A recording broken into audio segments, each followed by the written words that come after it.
yeroo Itoophiyaan diigamaa jirtu kanatti hidhamtoota siyaasaa Oromoo hordoffii addaatti barbaachisa jedhu rogeeyyiin Muhammad Fantalleetu dubbisam. Dhimma siyaasaa Itoophiyaa keessatti adeemsifamu kamuu irratti uummata Oromoo yoo hin hirmaachifne Itoophiyaan nagaa argachuu hin dandeessu jedhu qooda fudhattoonni siyaasaa Itoophiyaa.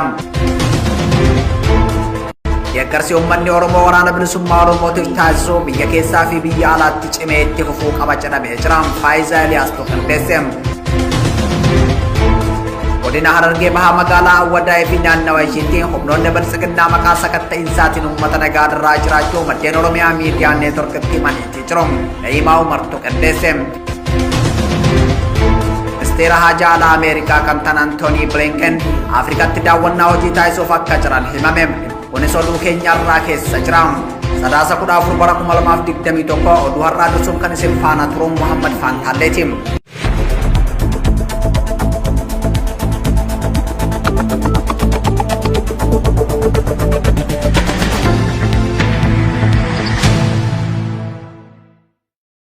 Akkam jirtan alaamanaan sa'a namaan maatiiwwatiin kabajamtoota daawwattoota Oromiyaa miidiyaa neetworkii Oduudilee sa'aatii kanaaf qabannee dhiyaanne isinitti himna.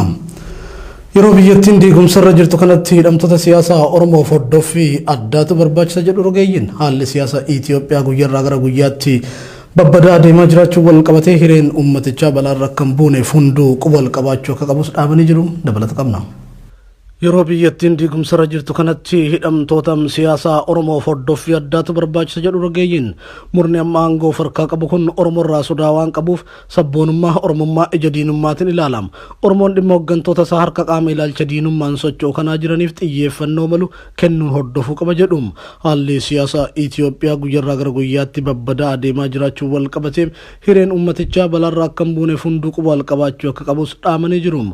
Waggoota sadan dabran keessatti manneen godinaalee fi aanaa keessatti qeerroowwan hojjettoota mootummaa fi jiraattonni siyaasaan shakkamanii hidhaman mana hidhaatii baafamanii qaamolee poolisiitiin ajjeefamaa turanii jiru.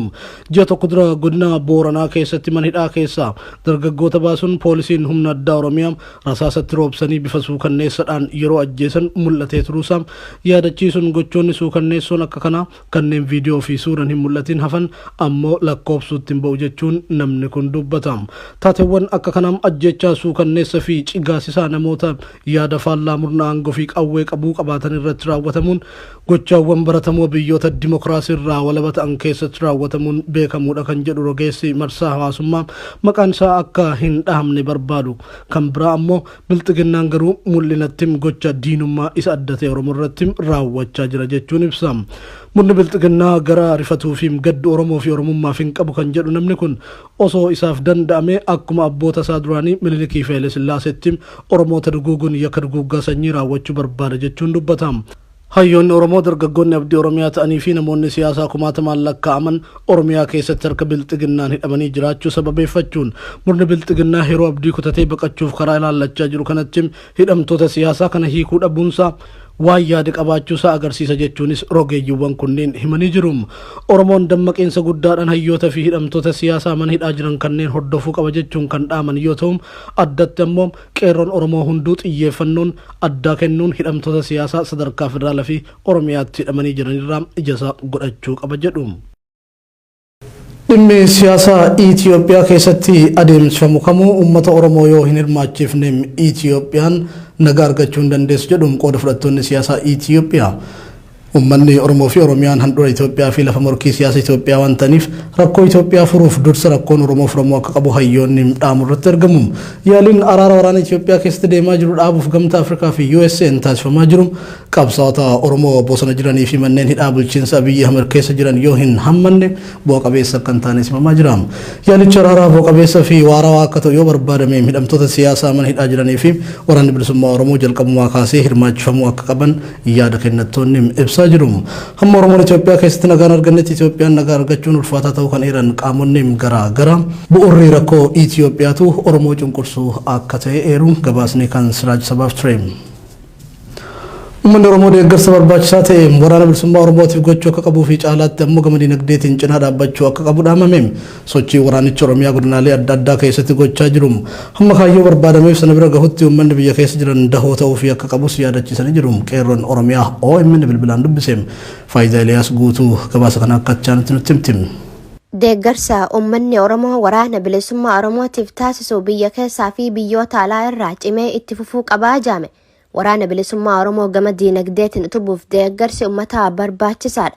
Yeroo diinni uummata Oromoo kallattii maraan cabsuuf irratti hojjetaa jiru kanatti gaachanni saba kanaa waraana bilisummaa Oromoo ta'uu hubate Oromoon biyya keessaa fi alarraa cimsanii irratti hojjechuun barbaachisaa ta'uu dhaamane kanneen Oromiyaa miidiyaa neetwork dubbise. Sochiin waraanichi Oromiyaa godinaalee adda addaa keessatti gochaa jiru hamma kaayyoo barbaadameef sana bira gaamutti uummanni biyya keessa jiran dahoo ta'uu fi akka qabus yaadachiisanii jiru. Itti dabaluun deeggarsa biyya alaatti tibbana gaggeeffamaa jiru kan jajjabeessan isaan OMN dubbise. Wayitaan murni bilxiginaa waraana bilisummaa Oromoo dhabamsiisuuf waraana isaa bobbaasaa jirutti ammoo miseensonni isaanii faallaa kanaa waraana Abiy ganuun gara waraana bilisummaa Oromootti makamaa jiraachuun kun injifannoo addaatii ijoo. Kun ammoo cimee itti fufuu kan danda'u yoo waraanni bilisummaa Oromoo deeggarsa uummata Oromoo biraa argatedha. Uummannis kana xiyyeeffannoo keessa galchuu qabaa jaan. Kanuma cinatti hayyoota Oromoo mana hidhaa keessatti haqa malee yeroo dheeraaf tursiifamaa jiran kana uummanni Oromoo qalbiin hordofuu akka qabu fedhii uume hayyoota isaa hidhaa baafachuu akka qabu dhaamanii jiru. Dhaabbilee mirga dhala namaatiif falman birattis dhimmi hidhamtoota siyaasaa Oromoo fudhatama akka argatu gochuu kan danda'u hawaasa Oromooti. Keessumattuu uummanni Oromoo diiyaaspooraa kanaaf sagalee isaatiin dhiibbaa barbaachisu uumuu danda'uu qabaa jaane. Kana malees furmaanni ammatti qabnu sababii hin jirreef waliin taanee kufaatii jalaa of baraaruu qabnaan immoo dhaamsa hayyoota Oromooti. Godina Harargee baha magaalaa Wadaay fi naannawa isiitti humnoonni bilxiginnaa maqaa sakatta'insatiin uummata nagayaa dararaa jiraachuu maddeen OMN itti himan. Dabballoonni sirnichaa humnoota xiqqaa wajjin ta'uun manneen jiraattota irra deemanii sakatta'uun namoota shugguxii hayyama qabdu qaban hedduu hayyama isaaniitii fi shugguxillee irraa guuraa jiru jechuun himaam. Jiraatan magaalaa Wadaay irraa OMN dubbiseem. Kana malees hiriirri deeggarsaa bilxiginnaa fi walaaleffannaa shaniif juntaa jedhamu yaamame milkaa'uu diduu wal qabate dargaggoota reebuu fi namoota nagayaa shanii wajjin irra qabdan jechuun doorsisuun itti fufee jiraachuu odeeffannee jirra. Oduma qaqqabateen godina addaa naannoo Finfinnee bulchiinsa magaalaa Burraayyuu ganda malkaa Gafarsaa fi Keellaa Gujee jedhamutti maqaa sakatta'insatiin uummanni saamamaa jiraachuun dhagahame. Konkolaataan namoota fe'ee gara Finfinnee deemu naannoo kanatti ugguramee sa'aa dheeraaf dhaabbachaa akka jiruu fi namoonni sakattaman qabeenyi isaanii kanneen akka bilbila harkaa fi mallaqa humnoota hidhatanii irraa saamamaa jiraachuu jiraatan Burraayyuu OMN itti miiraam gabaasni kan Na'imaa Umar ture. Ministeerri Haajaa Ameerikaa kan ta'an Antooni Bilinken Afrikatti daawwannaa hojii taasisuuf akka jiran barame. Dhibdeen siyaasaa Itoophiyaa keessatti deemaa jiru karaa nagaatiin furamuu qabama. Ejjennoo jiru qabattee karaa adda addaatiin dhiibbaa taasisaa kan jirtu Ameerikaan gaafatamaa Haajaa isii gara Afrikaatti ergaa akka jirtu baramee jira. Daawwannaa hojii kanaafis gaafatamaan Haajaa biyyattii Mr. Antooni Bilinken wiixata dhufurraa eegaluun Afrikaatti biyyoota sadii daawwachuuf karoora akka qaban beekamee jira. Biyyoonni sadeen kunneenis Keeniyaa, Senegaal fi Naajeeriyaa yoo ta'an imala isaanii kanaanis Mr. Bilinken rakkoo siyaasa Itoophiyaa keessatti deemaa jiruu fi imaammata Ameerikaan naannichatti hordofu ilaalchisee hooggantoota biyyoota kanneenii wajjin ni mari'atu jedhameetu eegama. Hooggantoonni Afrikaa sadeen kunneen jechuun pirezidaantii Keeniyaa Uhuru Kenyatta, pirezidaantii biyya Senegaal Maaki Saali fi pirezidaantii Naajeeriyaa Muhammadu Buhari hooggantoota Afrikaa sirna muudamataa bilxiginnaa biyya Ahmad irratti argaman ta'uun kan yaadatamudha. Egaa daawwattoota keenya kabajamoo oduun keenya kana fakkaata. Fayyaa ta'aa.